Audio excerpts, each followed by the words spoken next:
l'Esprit Saint. Venez, Esprit Saint, en nos cœurs et envoyez du haut du ciel un rayon de votre lumière. Venez à nous, Père des pauvres, venez, dispensateur des dons, venez, lumière en nos cœurs.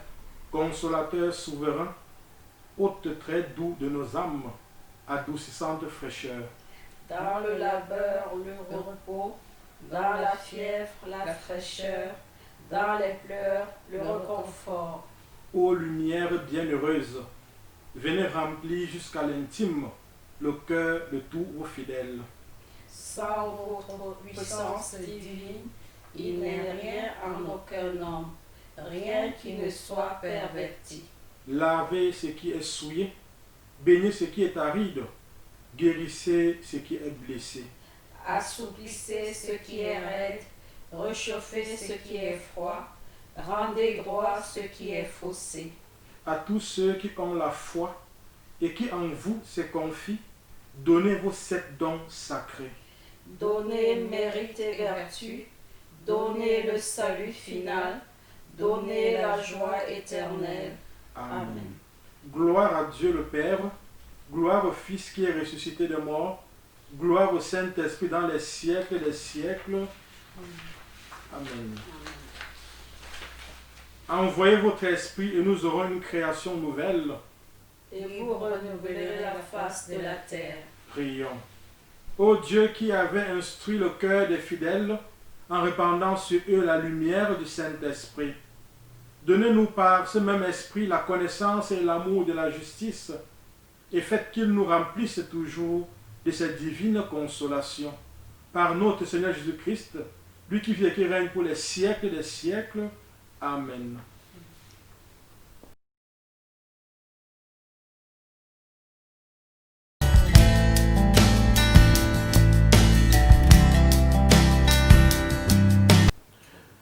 Frères et sœurs, loué soit Jésus-Christ. Aujourd'hui, 2 juillet, nous continuons de témoigner à Satan de ce que le sang de Jésus a fait pour nous.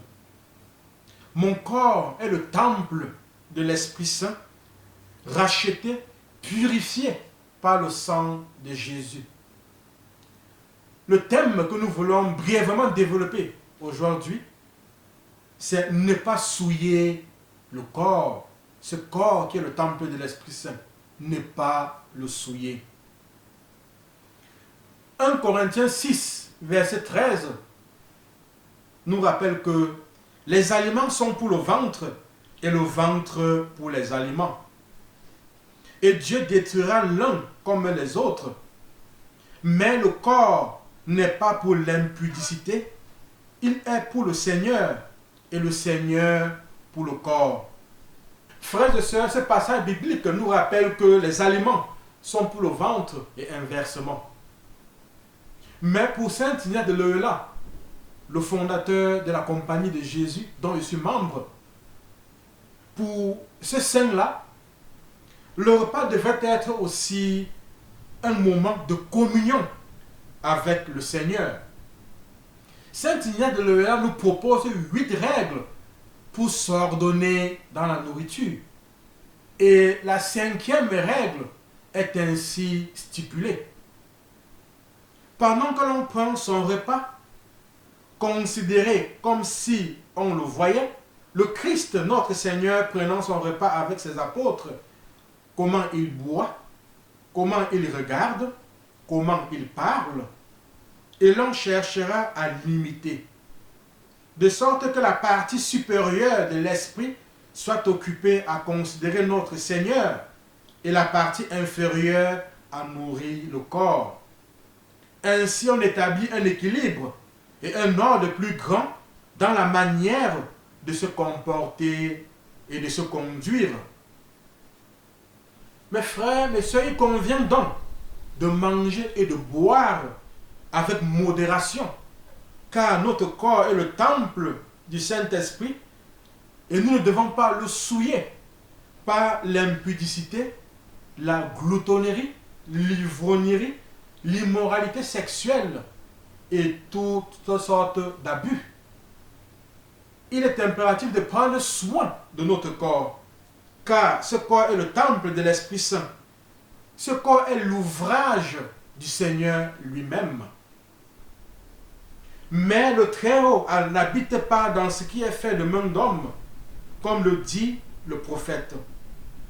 Le ciel est mon trône et la terre mon marchepied. Quelle maison me bâtirez-vous, dit le Seigneur, ou quel sera le lieu de mon repos?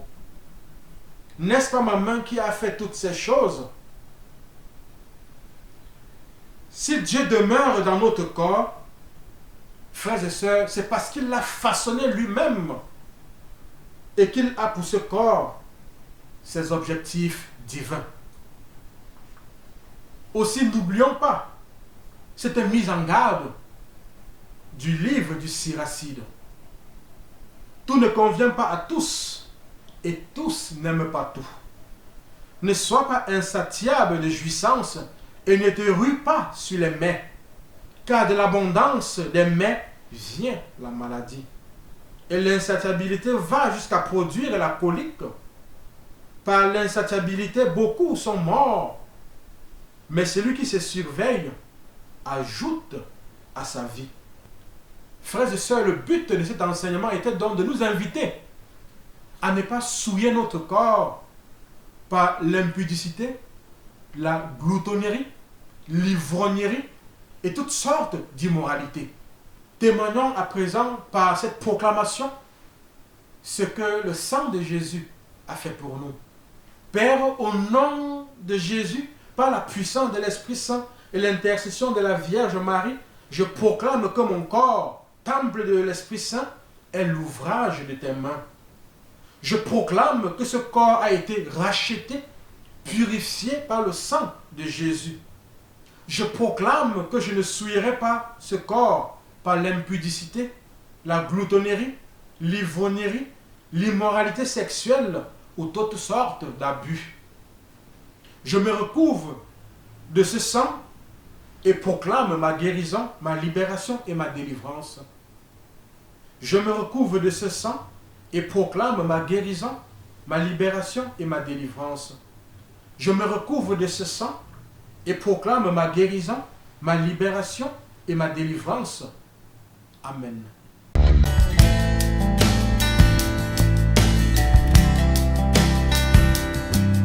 Je loue le sang précieux de l'agneau de Dieu qui guérit les infirmités de mon corps. Je loue le sang précieux de l'agneau de Dieu qui guérit les infirmités de mon âme.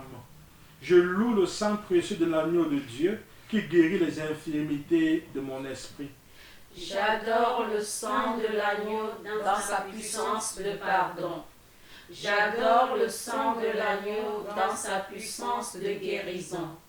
J'adore le sang de l'agneau dans sa puissance de purification. J'adore le sang de l'agneau dans sa puissance de rénovation. J'adore le sang de l'agneau dans sa puissance de protection. Je loue le sang de Jésus qui couvre tout mon péché et m'en purifie. Je loue le sang de Jésus qui me libère de tout esclavage. Je loue le sang de Jésus qui est plus fort que mon sang corruptible. Je loue le sang de Jésus qui me transforme à son image. Je loue le sang de Jésus qui fait de moi une créature nouvelle. Gloire au sang de Jésus-Christ qui me délivre des puissances du mal. Gloire au sang de Jésus-Christ qui triomphe de mes ennemis. Gloire au sang de Jésus-Christ qui me protège des ruses de Satan.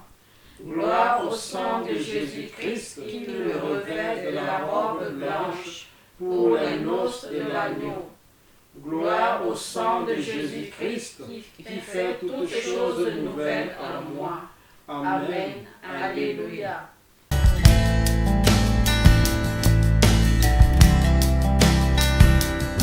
Seigneur Jésus, qui nous aimait et qui nous avait libérés de nos péchés par votre sang, je vous adore, je vous bénis et je me consacre à vous avec la plus grande confiance.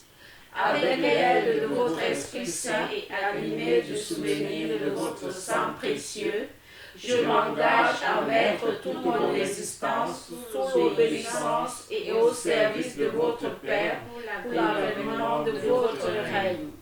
Par votre sang versé pour le rachat de nos péchés, purifiez-moi de toutes mes fautes et renouvelez mon cœur pour que brille toujours davantage à moi l'image de l'homme nouveau, créé selon la justice et la sainteté. Par votre sang, signe de réconciliation avec Dieu et entre les hommes, faites de moi un docile instrument de communion fraternelle. Par la puissance de votre sang, preuve suprême de votre charité, donnez-moi le courage de vous aimer ainsi que mes frères, jusqu'à donner ma vie. Ô Jésus Rédempteur, aidez-moi à porter ma croix de chaque jour pour que ma petite goutte de sang, unie à la vôtre, participe à la rédemption du monde. Ô sang divin, dont la grâce vivifie le corps mystique, faites de moi une pierre vivante de votre Église. Donnez-moi la passion de l'unité entre les chrétiens. Versez en mon cœur un grand zèle pour le salut de mon prochain. Suscitez dans l'Église beaucoup de vocations missionnaires pour qu'il soit donné à tous les peuples de connaître, d'aimer et de servir le vrai Dieu. Ô sang précieux, symbole de délivrance et de vie nouvelle, accordez-moi de persévérer dans la foi, l'espérance et la charité, pour que, marqué de votre sceau, je puisse quitter l'exil de cette vie et entrer dans la terre promise du paradis, et chanter avec tous les rachetés vos louanges dans l'éternité. Amen.